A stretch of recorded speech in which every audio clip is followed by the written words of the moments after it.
All right, gang, welcome back to the show. Okay, this is the second home away from home where I like to read books.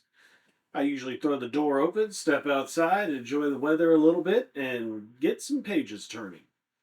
Today, we are talking about a book from a author named Khenal, Khenal. It is a book called Dungeon Life. I found this book on what I believe is a website called Golden Road. If I need to, I'll throw a little graphic up there if I perhaps forgot what it was. My brain doesn't always work so good. I do not have a physical copy of this book. This was one that was gathered up as a ebook and consumed in that fashion. I do believe that there are 4 total from this particular series. I have read 3 of them. I read the first 2 while I was at the beach, off and on from doing beach things. And while it's not exactly a summertime get around fun book, it is still interesting. It is a book about a person who gets brutally destroyed by a semi truck and isekai'd, if you're familiar with that, that is transferred to another world, as a dungeon. So we've been Dungeon Crawler Carl and Princess Donut. Now we're reading the perspiration of the video creator.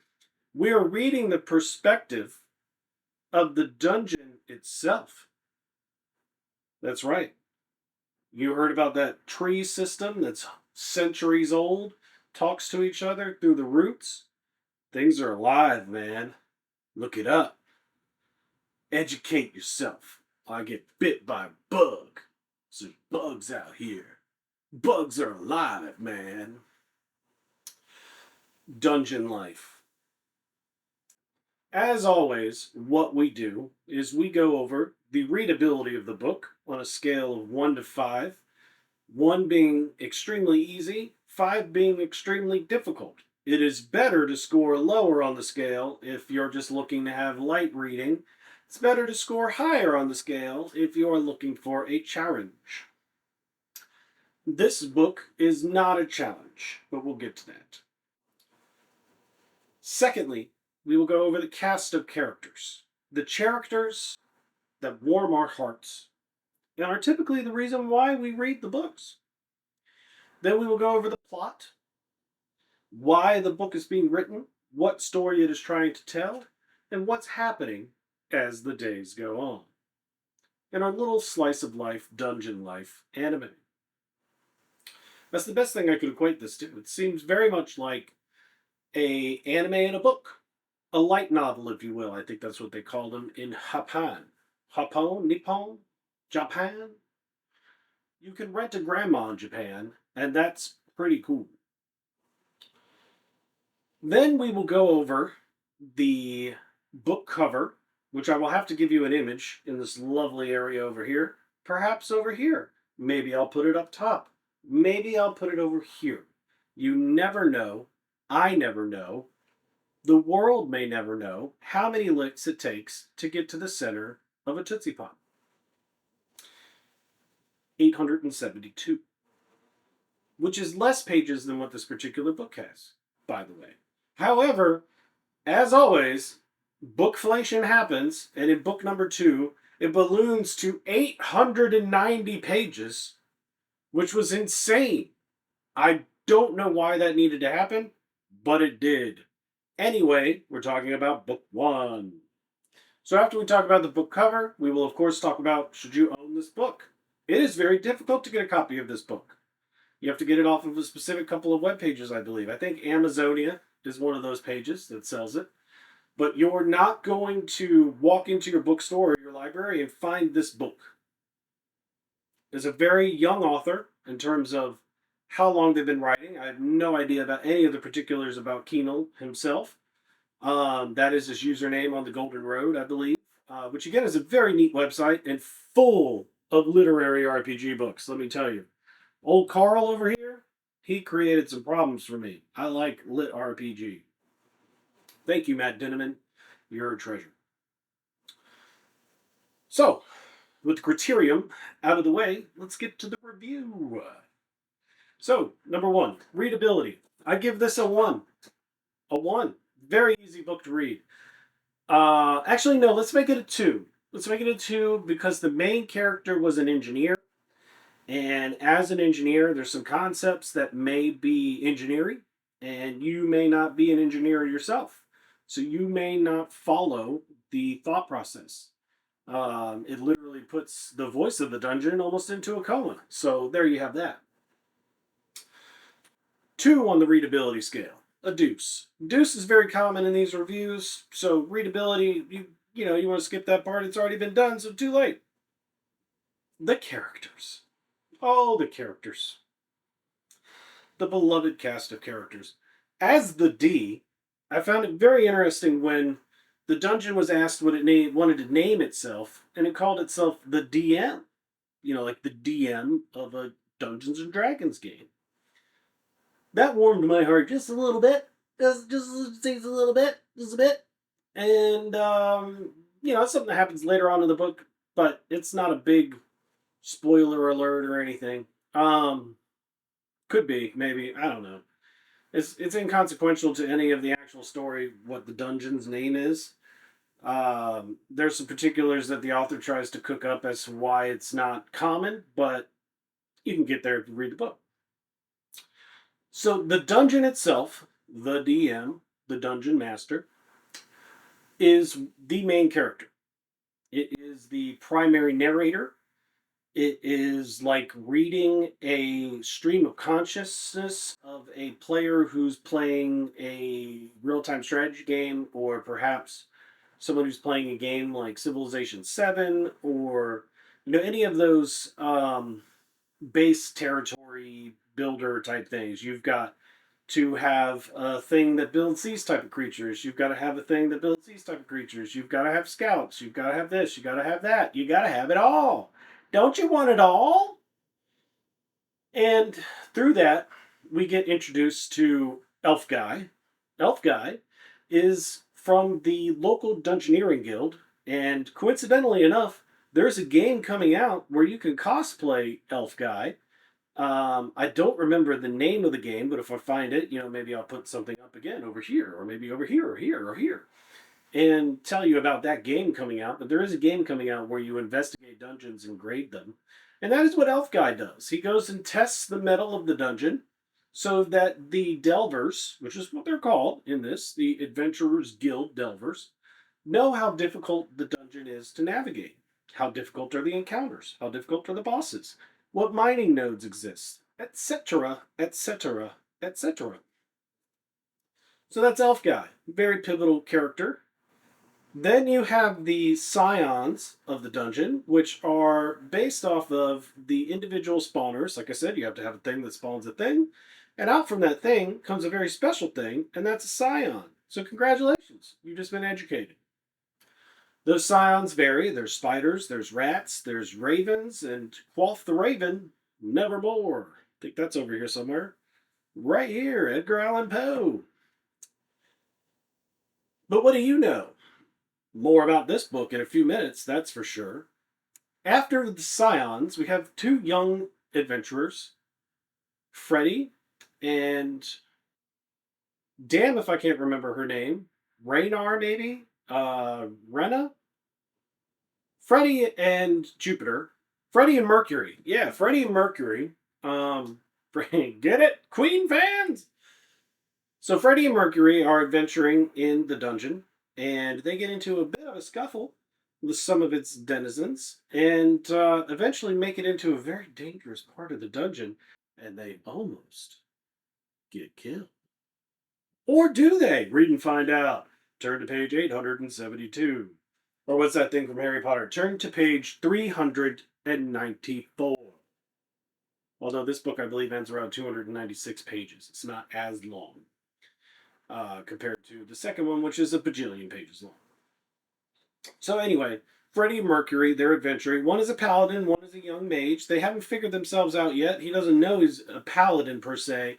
He's from a church, He's a taking class, and he carries a sorted board, or mason board, or charcuterie board. You decide.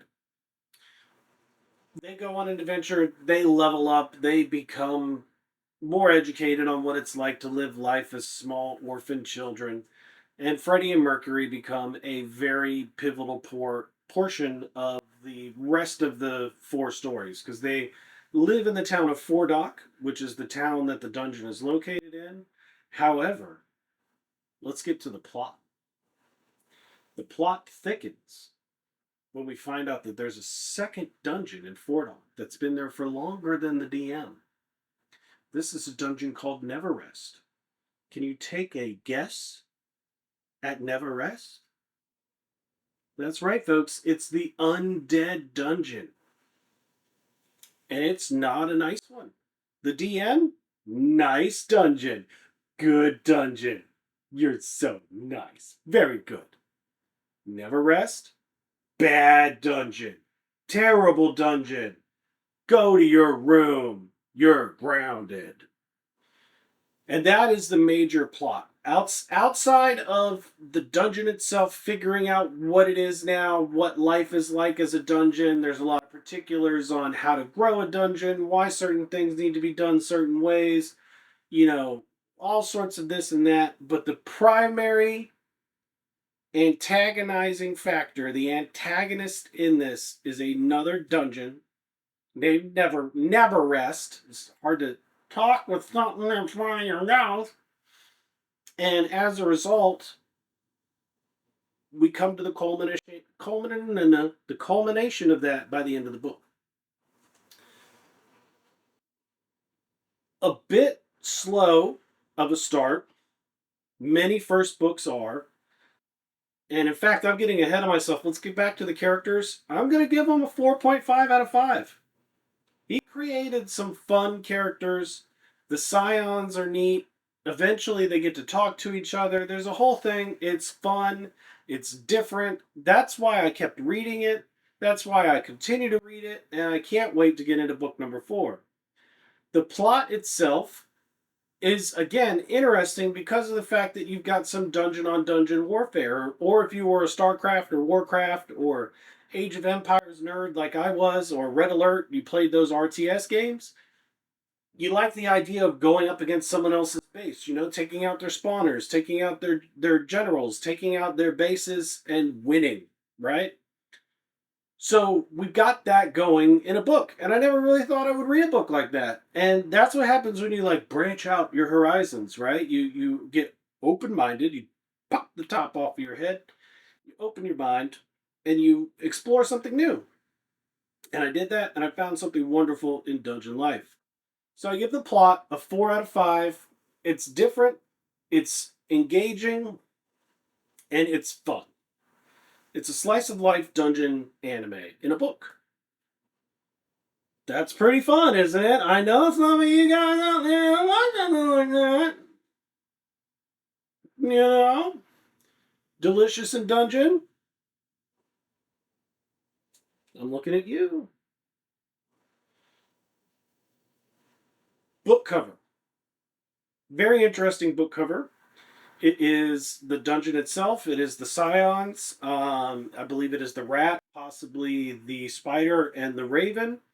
It's still hot out here, so I am sweating. And it has that fantasy art style to it, which is great and original. And I like it a lot. I give it a 4 out of 5. I really like the artwork for it. I think a lot of fantasy books kind of phone it in. And this one did great. It tells a bit of the story of the book, which is, of course, something that I love. You take a look at it over here. It should be here. Maybe it might be there. Could be there. Could be here. And while, again, I can't have it on my bookshelf, it's a book cover that I would love to look at on a regular basis. And I like looking at it on my e-reader. 4 out of 5. Solid.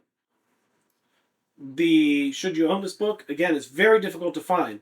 Now, unless you were to perhaps, maybe fall upon an ocean of, I don't know, PDFs or something, maybe, you might be able to find it and you might be able to read it yourself. But who's going to find an ocean of PDFs to just fall into? I mean, that certainly doesn't happen every day. But if it happened to you, then you could maybe read the book.